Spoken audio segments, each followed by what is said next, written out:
하나님 말씀 보겠습니다. 자, 시편 23편 1절에서 6절 말씀입니다. 우리 다 암송하기도 하는데 천천히 한 목소리로 같이 다 읽겠습니다. 시작. 여호와는 나의 목자시니 내가 부족함이 없으리로다. 그가 나를 푸른 풀밭에 누이시며 쉴 만한 물가로 인도하시는도다. 내 영혼을 소생시키시고 자기 이름을 위하여 의의 길로 인도하시는도다. 내가 사망의 음침한 골짜기로 다닐지라도 해를 두려워하지 않을 것은 주께서 나와 함께 하심이라. 주의 지팡이와 막대기가 나를 안위하시나이다. 주께서 내 원수의 목전에서 내게 상을 차려주시고 기름을 내 머리에 부으셨으니 내 잔이 넘치나이다. 내 평생의 선하심과 인자하심이 정녕 나를 따르리니 내가 영원히 살리로다. 옛날 성경을 읽고 있네요. 반드시. 이 말이 더 좋네요. 자, 오늘은 성령께서 우리 인도하신다 그러죠. 성령이 저와 여러분의 삶을 인도하시고 앞으로도 계속 인도하실 겁니다. 근데 그 인도하시는 곳이 어디냐 하는 거예요. 성경 말씀 여기 시편 23편에서는 그가 나를 푸른 풀밭에 누이시고 쉴 만한 물가로 인도하신다 그랬는데 그곳이 어디냐 하는 겁니다. 우리가 이 부분을 정확하게 알고 신앙생활에 낼 필요 있습니다. 성령님이 어디를 인도하실까? 하나님은요 구약이나 신약에서 동일한 방법으로 자기 백성들을 동일하게 인도하십니다. 구약 때는 이렇게 인도하고 신약에 와서는 다른 방법으로 인도하지 않습니다. 동일하게 하세요. 그리고 인도하시는 도구가 눈에 보이는 게 있고 눈에 보이지 않는 방법이 있습니다. 여러분, 아브라함이 갈대아 우르를 떠나서 가죠. 어디를 가요? 가나안 땅을 갑니다. 그때는 하나님이 단순하게 지시할 땅으로 가라는 방식으로 아브라함에게 가르쳐줘요. 그런데 그 외에 이제 야곱, 이삭보다는 이삭은 그냥 집에 있었으니까 야곱이나 그다음에 요셉의 생애를 보면 구체적으로 어떻게 인도하는지 나타나지 않습니다. 그러다가 구체적으로 여러분 자기 백성을 하나님께서 자기 백성을 인도하시는 방법을 기록하고 있는 곳이 어디냐면 출애굽기예요. 출애굽 이후에 이제 하나님 구체적으로 어떻게 인도하시는 방법이 나옵니다. 자, 우리가 아는 것처럼 출애굽 백성들을 인도하실 때 여러분 눈에 볼 수 있었습니다. 그거는 뭐였어요? 불기둥과 구름기둥으로 이렇게 갈 길을 방향을 다 제시해 주세요. 구름이 인도하는 대로. 그리고 모세는 그렇게 인도하고 이제 와고 나서 모압 평지에서 가나안 땅을 다 바라보면서 출애굽 제2세들에게 하나님께서 그동안 자기들을 광야에서 어떻게 인도하셨는가, 하나님 어떤 방법으로 일하셨는가를 다음과 같이 묘사하는데 신명기 1장 31절과 32절입니다. 같이 볼게요. 시작. 광야에서도 너희가 당하였거니와 사람이 자기 아들을 아는 것 같이 너희 하나님 여호와께서 너희 안아서 이루게 하셨느니라 하나 이 일에 너희가 하나님 여호와를 믿지 아니하였도다. 그는 너희보다 먼저 그 길을 가시며 장막 칠 곳을 찾으시고 밤에는 불로 낮에는 구름으로 너희가 갈 길을 지시하신 자니라. 분명하게 과거를 회상해 보면서 하나님 과거 자기들을 어떻게 인도했는가를 얘기해요. 근데 조금 더 이제 쉽게 사람이 자기 아들을 아는 것처럼 이렇게 인도했대요. 근데 사실은 그거 아니죠. 불기둥으로 구름길로 인도하셨어요. 근데 주님은 그 의미를 뭐냐면 자기가 아들을 아는 것처럼 그렇게 편안하게 아무 문제 없이 인도했다 그런 말입니다. 그리고 신명기 32장 11절과 12절에 이렇게 말합니다. 시작. 마치 독수리가 자기 보금자리를 어지럽게 하며 자기의 새끼 위에 넣으며 그의 날개를 펴서 새끼를 받으며 그의 날개 위에 그것을 얹은 것 같이 엎겨서 홀로 그를 인도하셨고 그와 함께한 다른 신이 없었도다. 여기서는 뭐라고요? 독수리가 훈련입니다. 여기서 말씀 인도했는데 훈련하면서 인도했다 그래요. 여러분 독수리가 새끼를 훈련할 때는 높은 데서 떨어뜨려요. 그러면서 날개짓하게 하는 거죠. 그런 식으로 이렇게 날개 가운데 보호해서 인도했다라고 이렇게 성경은 분명히 말합니다. 분명히 하나님은 과거도 그랬고 오늘도 성령을 통해서 인도하십니다. 그러면 첫 번째 생각합니다. 성도들 인도하시는 방법이 뭘까 하는 겁니다. 예. 출애굽 당시에는 이미 제가 말씀드린 것처럼 불기둥, 구름기둥으로 백성들이 직접 볼 수 있도록 확실한 방법으로 인도하셨습니다. 근데 이거를 신약에 와서 바울은 다음과 같이 기록합니다. 고린도전서 10장 1절 시작. 형제들아 나는 너희가 알지 못하기를 원하지 아니하노니 우리 조상들이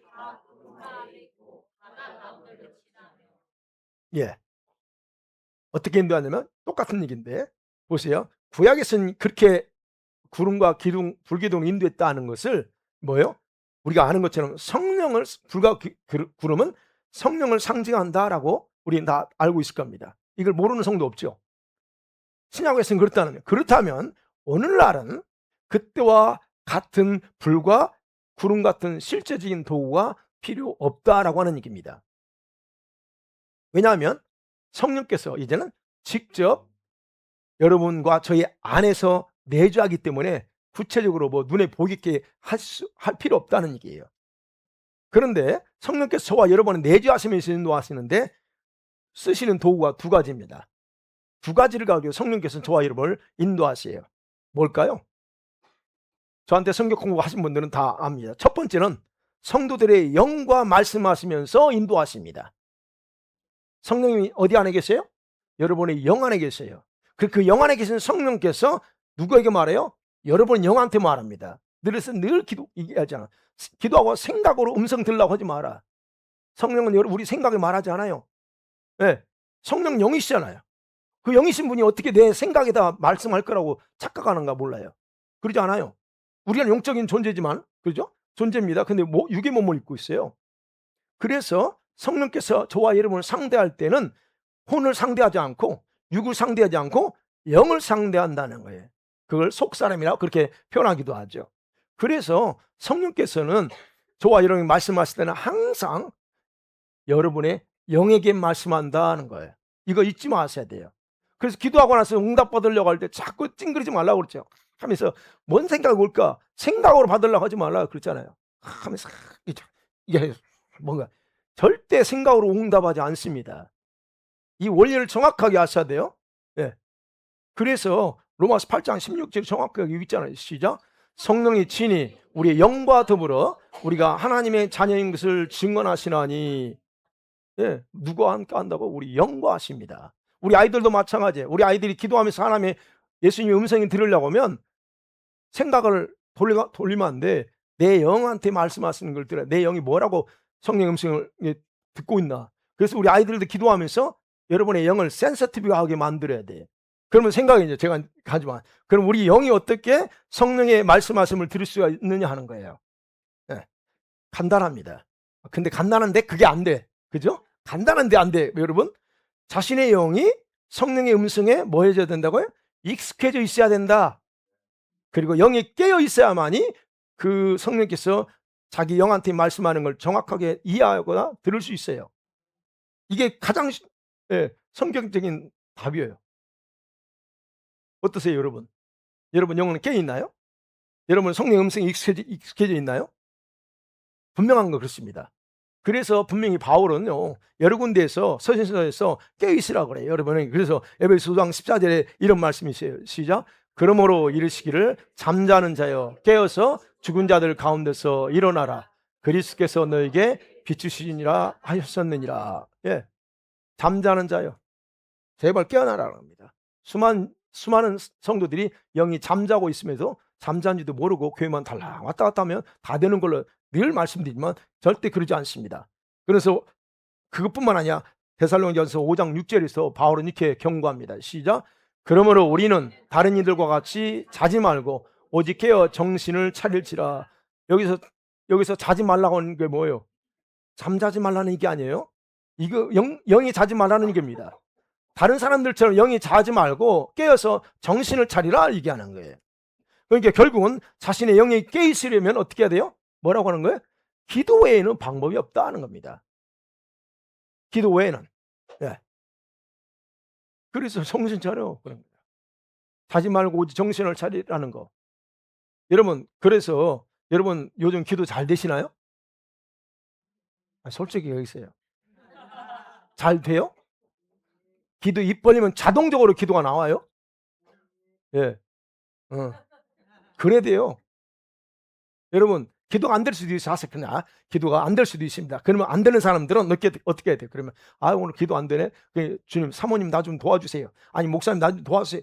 물론 이것도 괜찮지만 이것도 괜찮지만 여러분이 기도 안 될 때는 진짜 용을 써야 됩니다. 즉 다시 말해 마음을 다해서 애를 쓰면서 기도하려고 해도 우리가 사실은 뭘 기도해야 될지 모를 수도 있어요. 그럼에도 불구하고 여러분 하겠다고 하는 그 마음을 움직여서 기도해야 됩니다. 그렇게 되면 자신의 영이 움직일 수 있어요. 내가 막 하려고 몸부실 때 내 영이 작용하고 깨어나서 정신 번쩍 차릴 수 있다는 얘기예요. 물론 우리 같이 기도하는 자리에서는 기도 안 되면 도와달라고 하세요. 그건 괜찮아. 그러나 개인적으로 얘기하는 거예요, 제가. 개인적으로 안 될 때 여러분 집에서 기도돼요? 잘 안 될 거예요. 훈련이 안 됐기 때문에 그래요. 그러면 그런 때 여러분들이 예. 그래서 어쨌든 해야 돼요. 뭐라고 할 수가 없어요, 그거. 그러면 여러분의 영을 깨우는 기도 중에서 무슨 기도가 최고? 한 분만 대답하네. 방언 기도 외에는 없습니다. 여러분의 영을 깨우는 기도는 방언 기도 외에는 없어요. 기도를 통해서 깨우는 건 방언 기도예요. 그래서 우리는 어때? 누가 뭐라고 해도 우리는 아이들까지 방언 기도를 해야 된다라고 얘기하는 겁니다. 자, 첫 번째는 이렇게 성령께서 우리 영과 더불어 직접 말씀합니다. 그래 두 번째는 뭘까요? 성령이 우리 인도하시는 방법 말씀이에요. 도구는 말씀을 인도하세요. 여러분, 성령께서는 독자적으로 활동하지 않습니다. 정확하게 하세요. 성령께서는 여러분이 뭔가를 요구할 때 독자적으로 활동하지 않습니다. 성부와 성자의 말씀인 이 기록된 로고스의 말씀을 중심으로 일하십니다. 이거 제가 얘기하는 게 아닙니다. 예수님이 이미 그렇게 말씀하셨어. 요한복음 14장 16절에서 26절에 시작. 보혜사 곧 아버지께서 내 이름으로 보내실 성령 가르치시고 내가 너에게 말한 모든 것을 생각나게 하시랴. 내가 너에게 모든 걸 가르치고, 그렇죠? 너에게 모든 걸 가르쳐. 누가 성령 오시면 가르치고, 그리고 내가 말한 걸 가지고 너에게 다 생각나게 할 거야, 그래요. 네. 분명한 건 그렇습니다. 그렇기 때문에 여러분, 우리는 다른 걸 하고 하면 안 돼요. 그것에 대해서 요한복음 16장 13절에서 또 예수님이 반복해서 말씀해요. 시작. 그러나 진리의 성령이 오시면 그가 너희를 모든 진리 가운데로 인도하시리니 그가 스스로 말하지 않고 오직 들은 것을 말하며 장래일을 너에게 알리시리라. 뭐예요? 그가 너희를 진리 가운데로 인도하면서 뭐라고 그래? 들은 것을 누구한테 들어요?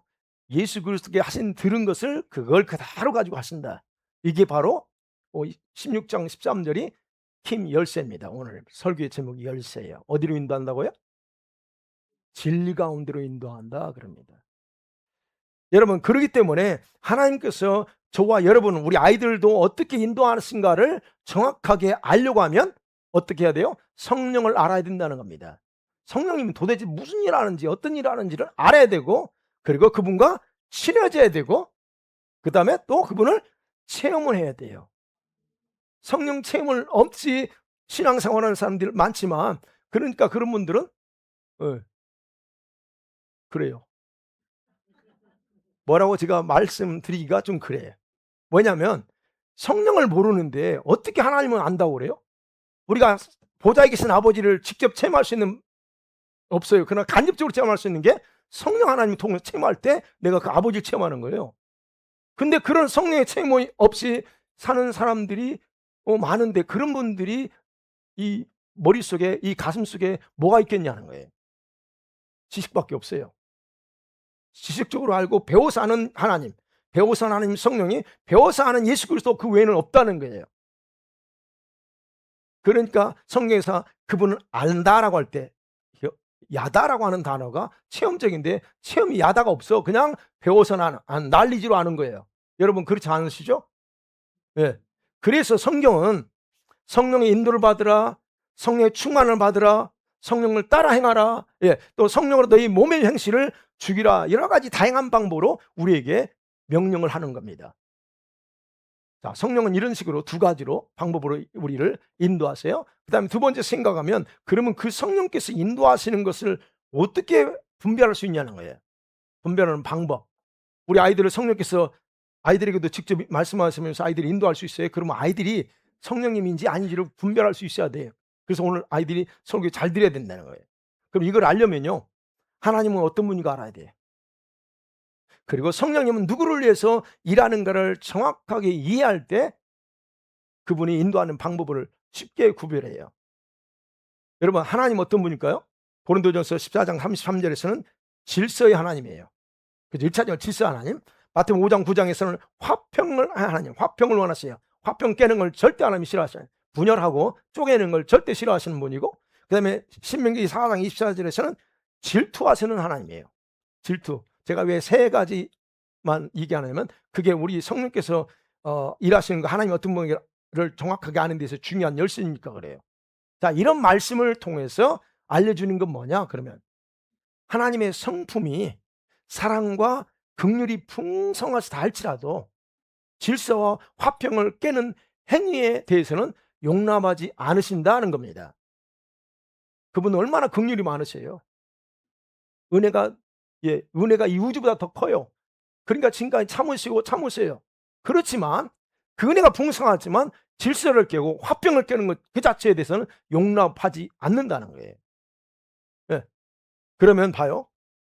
하나님이 이런 분이에요. 그러면 성령님은 누구를 위해서 일하시냐, 이걸 먼저 아셔야 돼요. 기본적으로 성령 누구를 위해서 일하세요? 여러분 대답이 뭡니까? 성령이 누구를 일하세요? 네? 네? 그렇죠. 다들 그렇게 생각해요. 성경에서를 정확히 보자. 그걸 오늘 제가 정립시키고 나서 여러분 보시라는 거예요. 첫 번째, 성령님은 절대로 여러분이 일하지 않습니다. 다시 말씀드리면 하나님의 뜻을 성취하기 위해서 일하십니다. 창세기 1장 2장에 어때요? 땅이 혼돈하고 공허하면서 흑암이 기품이 있어. 그때 뭐가 운행해요? 하나님의 영 성령의 수면에 운행하며 뭐 하려고? 놀려고 운행하신 게 아닙니다. 하나님이 창조하려고 할 때 그 뜻을 이루기 위해서 운행하세요. 고린도전서 2장 11절에도 그러잖아요. 뭐요? 하나님의 일도 하나님의 영 외에는 몰라. 성령만이 하나님의 알아요. 왜? 그 일을 성취하신 분이 성령님이기 때문에. 그래서 성령께서 나를 위해서 일하시는 것 같지만, 예? 그렇게 우리에게 느껴요. 그런 것 같지만 사실은 나를 향한 하나님의 뜻 때문에 일하시는 거예요. 나를 통해서 이루고자 하신 하나님의 그 뜻, 계획이 있는데 그 계획을 완성하기 위해서 일하신다 하는 겁니다. 여러분을 직접적으로 위해서 일하는 게 아니고. 다만 우리들은 성령께서 우리를 위해서 일하신다고 여기고 사는 것뿐입니다. 그러지 말라는 게 아니고 정확하게 하시나요. 우리는 그렇게 믿고 살아요. 그러나 실제로는 성령께서 하나님의 뜻을 위해서 하신다. 물론 그것이 나를 위한 일도 되지만 그러나 성경적으로는 그렇다는 거예요. 그다음 두 번째, 여러분 우리가 아셔야 될 성령은 저와 여러분에게 응답하실 때에 하나님의 뜻을 전달하는 것뿐입니다. 그리고 항상 말씀 안에서 조화를 이루도록 일하십니다. 조화. 다시 말씀드리면 성령의 인도, 성령의 응답은 하나님의 질서와 화평을 깨지 않는다 하는 겁니다. 그래서 아까 그랬죠. 질서의 하나님, 화평의 하나님, 질투의 하나님이라고 그랬어요. 예. 여러분 만일에 저와 여러분이 교회 안에서, 가정 안에서 질서를 깨고 화평을 무너뜨리는 방향으로 기도하는데 그렇게 인도한다? 그거 뭐예요? 그렇게 응답 받았어요. 그걸 100% 확신할지라도 여러분 그거는 거짓입니다. 하나님은 그렇게 인도하지 않는다는 거예요. 하나님은 말씀에 신실하시고 성령께서도 그분의 성품에서 벗어나서 일을 하지 않기 때문에 그래요. 갑자기 기도하는데 예, 그런 게 많아요. 웃기는, 예, 성령이 하라고 그랬대요. 그래서 성령이 하라고 했기 때문에 확인도 안 하고 이혼해 버린 사람이 있어. 이 정신 나간 사람이죠. 기도하는데 성령이 그렇게 하는데 이 여자하고 결혼해 그러더래. 아니 지금 자기 와이프가 있는데 이 여자하고 결혼하라고 그러더래. 그러니까 자기는 그게 성령께서 그렇게 하라고 했기 때문에 이혼해 버렸어요. 이게 정신 나간 사람이죠. 근데 그 뭐냐? 이 모르니까 그런 거예요. 하나님 절대 그렇게 하시는 분이 아니라는 거죠. 여러분 민수기 23장 19절에 보면 하나님 어떤 분이에요? 거짓말할 수 없다고 그랬어요. 절대 하나님은 거짓말하지 않는 분입니다. 예. 그리고 신명기 7장 9절에서는 신실하신 하나님이다 그래요. 언약이 신실하고 약속이 신실하신 분이야. 그렇기 때문에 성령은 절대로 이 하나님의 성품을 역행해서 인도하지도 응답하지도 않습니다. 왜냐하면 하나님은 아까 그러죠. 고린도서 2장 11절에 하나님의 깊은 심정, 깊은 계획을 통찰하고 계시기 때문에 그분이 뭘 원하는지를 이미 다 알고 계세요. 그렇기 때문에 그걸 이루기 위해서 일하시는 분이 어떻게 반대로 행하시냐 하는 거예요. 그래서 여러분 누군가가 성령의 응답을 받았다, 인도를 받았다 하면서 이 주님의 성품과 질서를 깨는 행동을 한다? 교회 안에서도 그렇고 관계 속에서 그렇다? 그렇다면 그건 거짓된 응답을 받고서도 그 진짜라고 자신을 속이는 어리석음을 드러내는 거예요. 그래서 여러분 응답받았다, 음성을 들었다 할 때 분석해 보셔야 돼요. 이게 내가 말씀이 맞는 건지 안 맞는 건지. 무턱대고 주님이 들려주는 소리에 뭐 주님이 나한테 했다고 하지 말라는 거예요. 그래서 바울은 뭐라고요? 분별력 가져라 그래요. 네. 디모데후서 2장 15절 분별력. 뭐가 옳은지 그런지 분별하고 통찰력이 필요하다 하는 거예요. 그래서 여러분들 통찰력, 분별력 달라고 기도하라고 그랬죠 제가. 우리 아이들도 마찬가지 그런 지혜예요. 그런 지혜와 통찰력을 아이들도 기도해야 돼요. 자, 어쨌든 이처럼 그럴듯하게 성령의 응답과 인도라고 주장하는 그런다 하면 그건 여러분 질서 화평을 깨는 거고 성령이 아니라 거짓의 영인 마귀의 장난이라는 것을 반드시 기억하시기 바랍니다. 여기에는 그런 분들이 안 계시니까 다행이에요. 예. 그래서 질서를 깨는 성령의 역사, 인도, 응답 절대로 성경에는 존재하지 않습니다. 절대 안 나옵니다. 자, 그런데 문제는 이제 좀 더 나갈게요. 근데 나는 100% 이게 하나님 응답이라고 여길 수 있다는 거예요. 우리 전수사님이 기도했더니 이렇대. 나는 근데 내가 들어보니까 아니야. 근데 그건 나는 아니 내가 분명히 하나님의 음성 받아 이런 분이 있을 수 있다는 거예요. 그러면 이걸 어떻게 분별해야 되냐 하는 거예요. 이렇게 얘기도 안 들을 수 있잖아요. 어떻게 해야 돼 그럼? 세 가지 경우예요. 첫 번째는 뭐냐면 성령께서 정말 인도가 주신 응답일 수 있어요. 그런데 그 응답을 듣고서 지혜롭게 처신하지 못함을 통해서 인도하심의 목적 자체를 변질시킬 수 있습니다. 이럴 수 있다는 거예요. 지금 제가 이런 극단적인 얘기하는 게 아니고. 그러면 성령의 응답과 이 인도는 하나님의 질서와 그 성품의 조화를 이루고 그러면서 교회의 질서, 원리를 이루도록 행동하라는 뜻도 담겨져 있어요.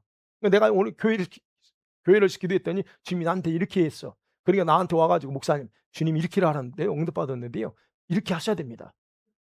예를 들어 그럴 수 있어요. 기도 응답받은 사람들이. 근데 그것이 제가 이제 분별해야죠. 판단하고. 근데 그것이 아주 그럴듯하고 좋은 일을 할지라도 이게 교회의 질서를 깨는 거냐 세워나가느냐를 거기서부터 봐야 돼요. 그냥. 이런 걸 이게 그래서 잘못 어떤 행동을 통해서 그렇게 할 수도 있다. 그다음에 또 하나 다른 가능성은 뭐냐? 성령의 인도와 응답을 위한 기도의 동기와 출발에 문제가 있었다는 얘기예요.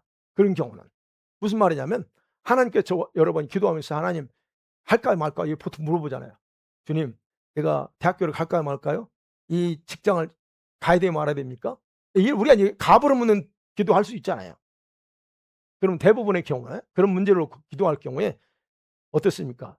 그러면 기도 문제 놓고 그 100% 자기 중립을 지키고 중립에 서서 기도하느냐는 거예요.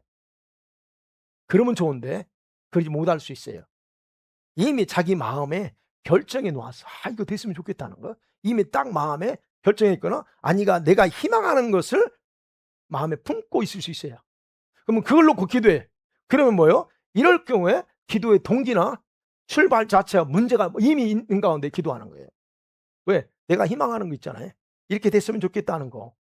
이미 마음 품고 있는데 출발 자체가 잘못된 거예요. 왜요? 마음의 중립이 아닌 그런 상태에서는 100% 자기가 원하는 위주로 응답을 받아버려요. 희한하죠? 자기가 원하는 데 응답 받습니다. 그런 경험 없으세요? 아 할렐루야. 여기는 한 분 계시구나. 저는 있었어요. 과거에 그래서 많이 실패했어요.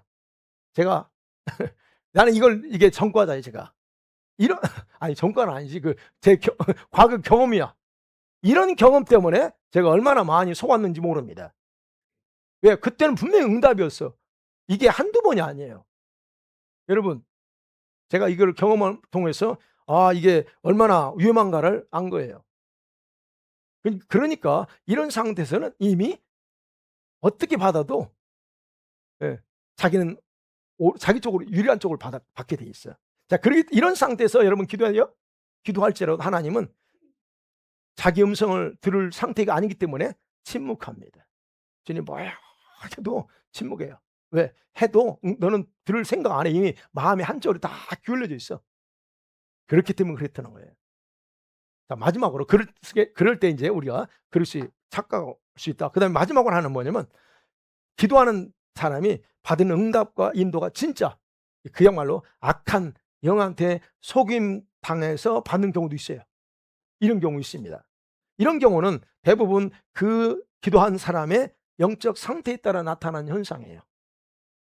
여러분이 영이 혼미한 상태에서 기도해서 할 때 잘못 받는 건 거의 100% 입니다. 100% 예요. 어떤 심한 경우는 양심 역사예요. 어떤 때는 성령이 강력하게 역사하는 어떤 때는 이 엉뚱한 악한 영이 충만해. 양심 역사예요. 자기 속에서.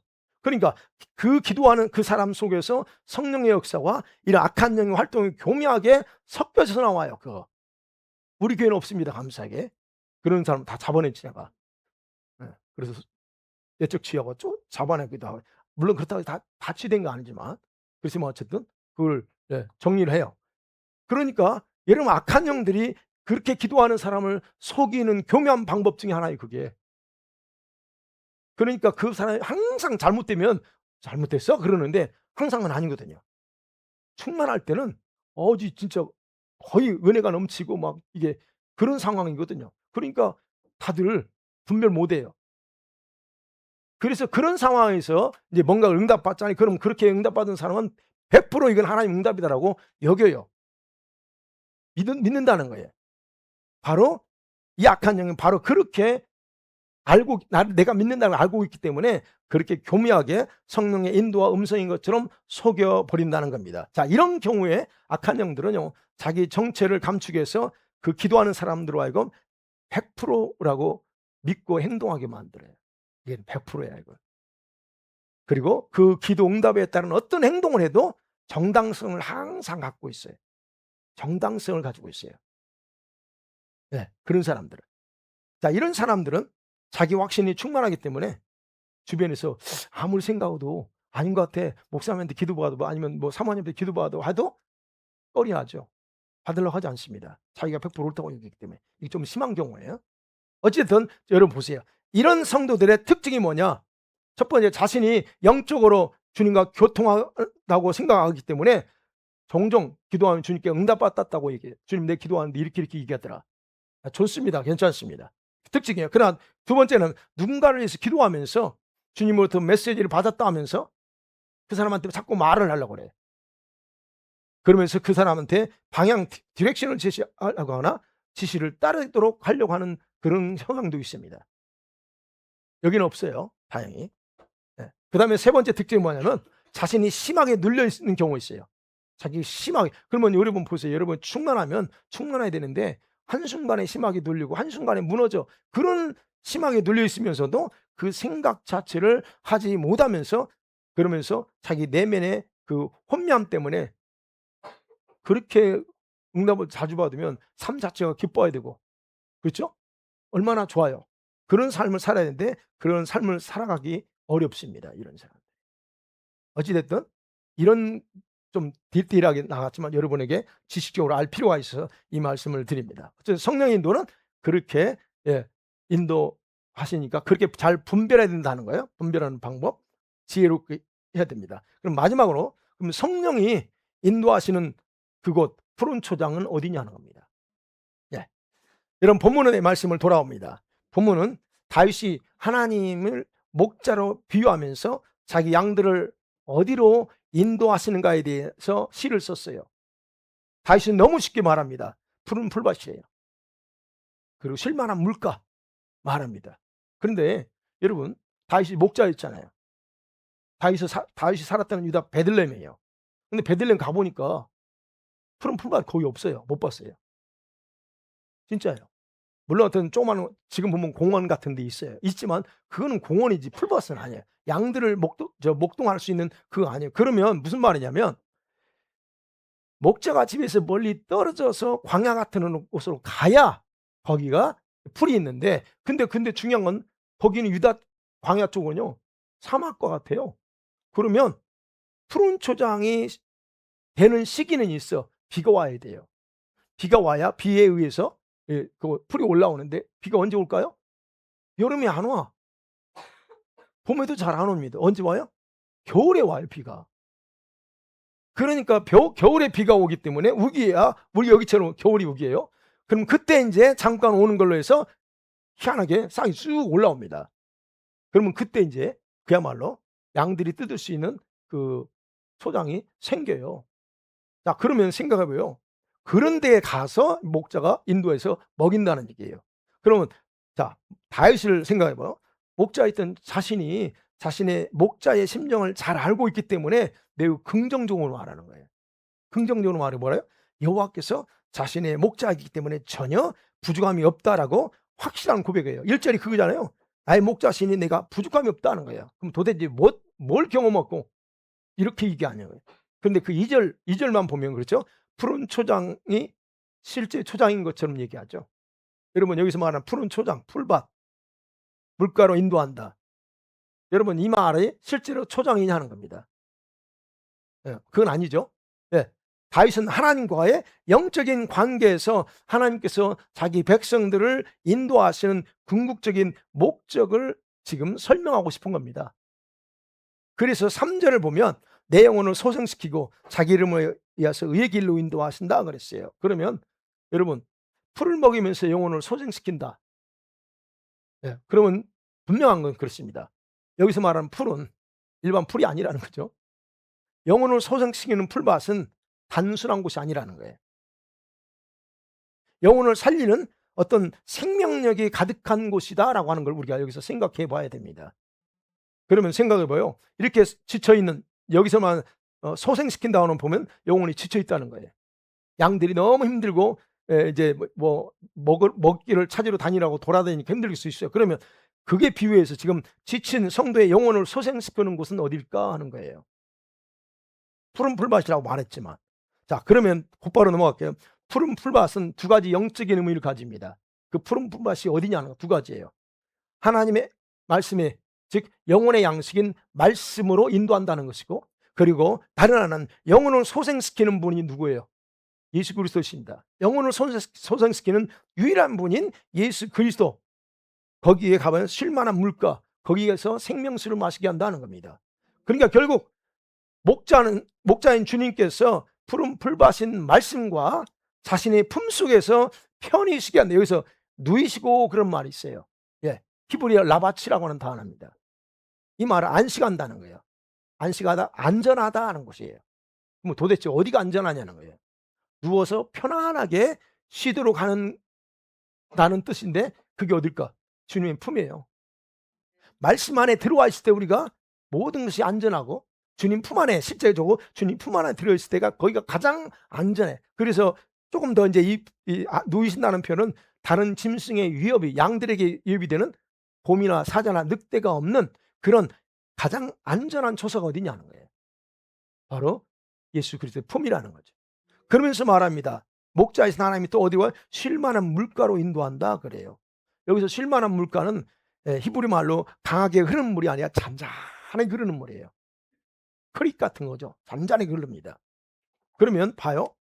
여기서 인도한다 할 때 이렇게 잔잔한 물가를 인도하시는 이유가 뭐냐 하는 겁니다. 거기에 목마름을 해소하는 물이 있기 때문이에요. 그럼 그게 잔잔한 물인데, 그게 여러분 우리가 아는 것처럼 양들에게 물이 필요하잖아요. 우리도 목마르면, 제가 설교하다 보면 늘 목이 갈증 나니까 물을 마셔요. 그러면 봐요. 여기로 인도하시는 이유가 뭐냐는 거예요. 그리고 영혼의 목마름을 위한 생수는 뭐냐는, 거기서 물을 마시게 하기 위해서. 근데 생수가 뭘까요 그럼? 하나는 말씀입니다. 시편 19편 7절에 보면 여호와의 말씀은 영혼을 소성시킨다고 그랬어요. 그러니까 그 말씀이 맞습니다. 근데 요한복음 7장 37절 38절에 보면 예수님이 누구든지 목마르거든 뭐라고 그래요? 내게로 와서 마시라. 뭘 주겠다는 거예요 그게? 성령이에요. 우리의 쉴만한 물가에서 우리를 마시게 하는 건 말씀과 동시에 성령입니다. 네. 예수님 마실 수 있는 게 아니고 먹는 거지. 말씀을 먹는 거고. 그러니까 여러분 보세요. 분명한 거예요. 여기서 인도한다라고 하는 단어가 또 중요합니다. 히브리 말에 안내하다 그런 뜻이에요. 나하라고 하는 단어인데, 안내하다, 목적지를 향해서 이렇게 잘 이끌어주다는 말이고, 그리고 존귀의 길을 나가도록 한다는 뜻이 바로 여기 인도한다는 뜻이에요. 그러면 여기서 정확하게 알 수 있는 게 하나님이 인도하시는 목적이 뭐냐를 알 수 있다는 거예요. 도대체 주님이 왜 쉴만한 물가로 인도하고 푸른 풀밭 있는 곳에 인도할까 하는 거예요. 목적이 분명하다는 거예요. 그냥 인도하는 게 아니라는 거죠. 결국 그렇습니다. 여러분, 하나님은 생수를 마시게 함을 통해서 사람을 살리는 거예요. 그리고 자신의 뜻을 이루기 위해서 지친 영혼을 다시 소생시키고, 그리고 자신의 거룩한 이름을 위해서 의의 길로 인도하시는 목적 때문이다. 그래서 3절이 그 얘기입니다. 영혼을 소생시켜서 뭐 하려고? 자기 이름을 위하여. 그렇죠? 자기 이름을 위하여 목적이 있어요. 자기 이름을 위해서 어떻게? 의의 길로 인도해요. 중요한 건 보세요. 소생시키는 목적이 인도해서 술 많은 물고 생수를 마시게 하고 말씀 가운데 들어가게 하고 예수님의 품 안에서 안식하게 하는 이유는 여기서 편히 살라 하는 게 아닙니다. 자기를 위해서 할 일이 있다는, 즉 자신의 이름의 명예와 직결되어 있다는 거예요. 여기서 자기의 이름을 위하여요. 네. 그러니까 여러분, 분명한 것은 우리가 주님이 우리를 어디를 인도한다 할 때 절대 여러분이 원하는 대로 인도하지 않아요. 1차적으로. 여러분 목자가 이제 그러면서 이제 4절부터는 그럽니다. 우리가 다 아는 얘기예요. 목자가 동행하니까 어떻습니까? 그 양이 사망의 음침한 골짜기를 다닐지라도 해당할 걸 두려워하지 않아. 이건 우리 기본적인 거죠. 그럼 목자는 어떻게 해요? 골짜기를 지날 때 양을 먼저 가라고 하지 않습니다. 절대 그러지 않죠. 본인이 먼저 지팡이 들고 앞서가면서 갈 길을 제시해. 어디로 가야 될지 제시하고 동시에 양을 위험으로 보호하기 위해서 지팡이 가는 거예요. 그게 이제 4절, 5절 그 말씀이에요. 여러분 바로 여기에서 성령께서 우리 성도들을 인도하시는 목적지가 되고 그 방법을 명확하게 이해할 수 있다는 겁니다. 자, 그러면 답은 나왔습니다. 성령이 인도할 정확한 목적지는 어디냐요? 여러분의 계획이나 여러분의 삶의 현장이 아니고 여러분의 문제거리 거기가 아니고 어디요? 진리 가운데. 다시 말씀드리면 오늘 이 말씀드리면 푸른 풀밭 쉴 만한 물가로 인도해요. 그게 요한복음 아까 말씀 16장 13절에서 진리 가운데, 모든 진리 가운데 인도하는 그거예요.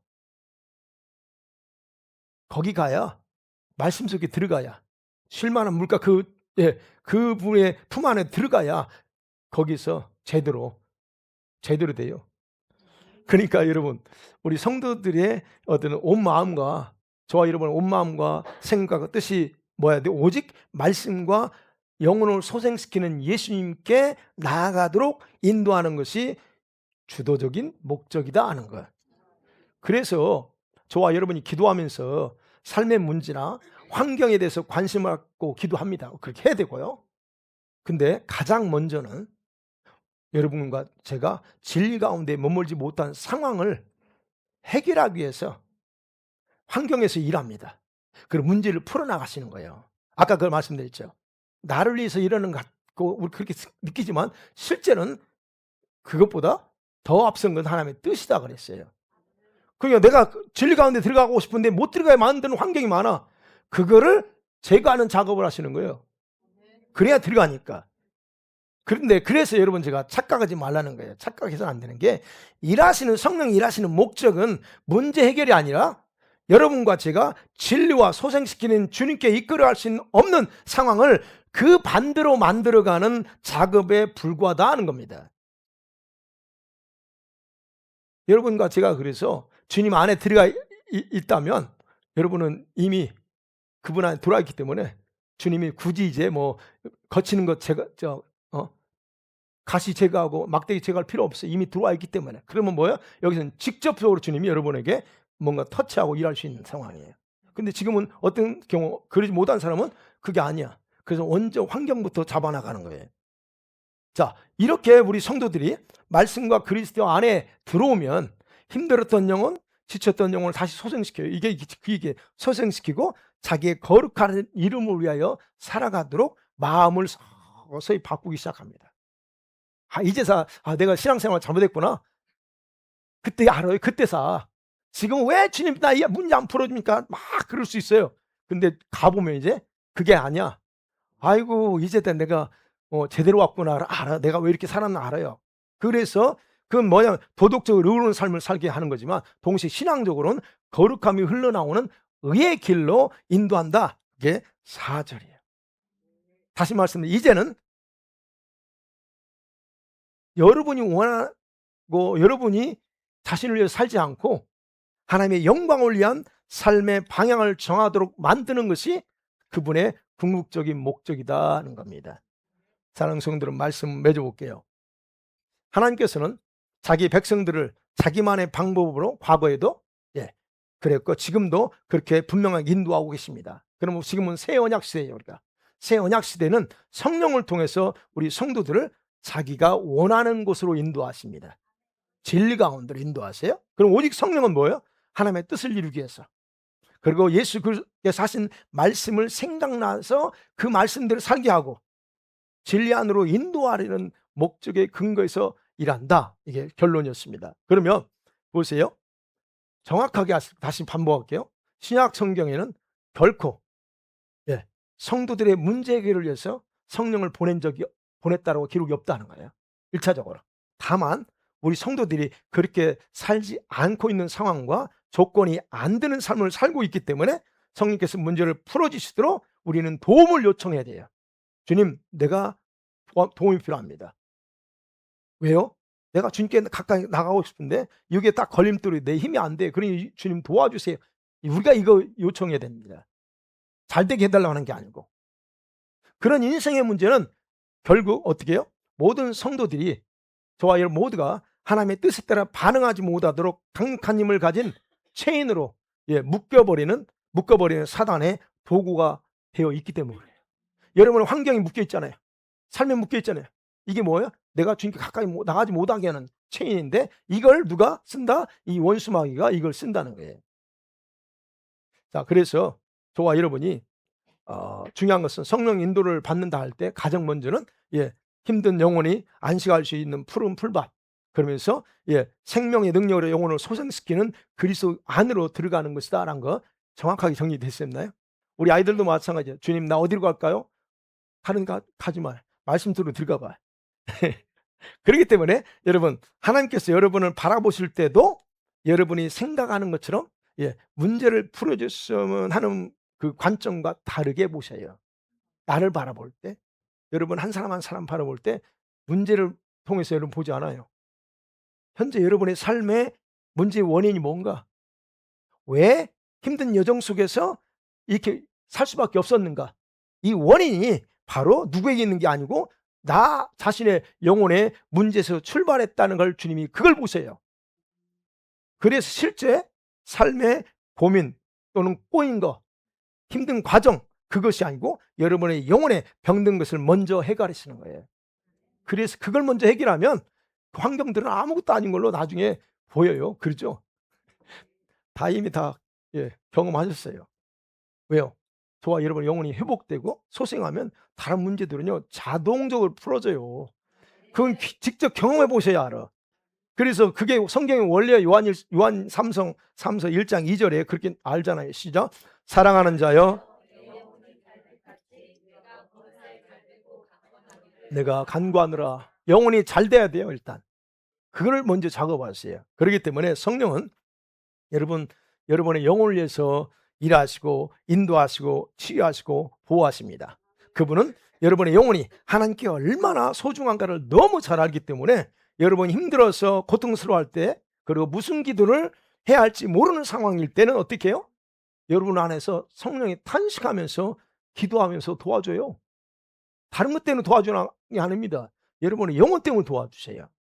그래서 로마서 8장 26절 알지만 또 같이 읽어볼게요. 시작.